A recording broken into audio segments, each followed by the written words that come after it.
अष्टावक्र गीता दूसरा अध्याय छठा सूत्र। जैसे ईख के रस से बनी हुई शर्करा ईख के रस में व्याप्त है, वैसे ही मुझसे बना हुआ संसार मुझ में भी व्याप्त है।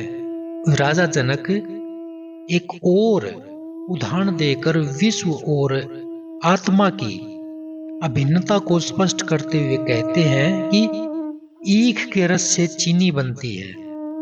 ईख के रस से चीनी बनती है, तो जो चीनी बनी है उस चीनी में वह जो ईख का रस है वह व्याप्त है, अन्यथा चीनी कैसे बनती।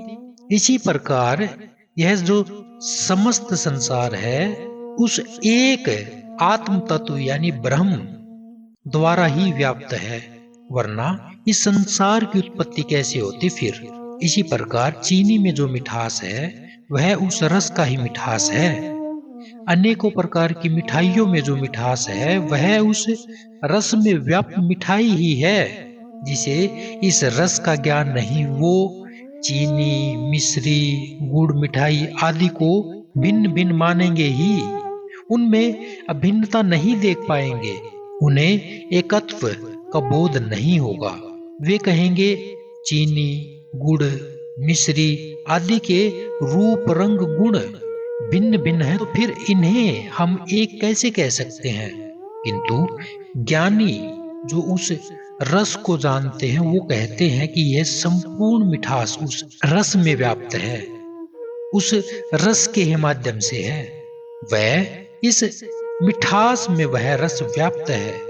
जो ये मिठास है जो तुम्हें भिन्न भिन्न दिखाई दे रहा है, भिन्न भिन्न गुण धर्मों वाला दिखाई दे रहा है, उसमें वह एक ही रस है, एक ही मिठास है। ठीक इसी प्रकार से आत्मा से बना हुआ यह संसार उससे भिन्न नहीं हो सकता, उससे भिन्न नहीं है। आत्मा में संसार व्याप्त है, वह संसार में आत्मा व्याप्त है।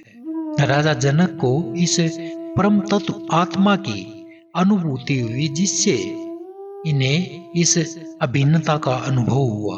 अगले सूत्र में फिर मिलते हैं, तब तक के लिए नमस्कार।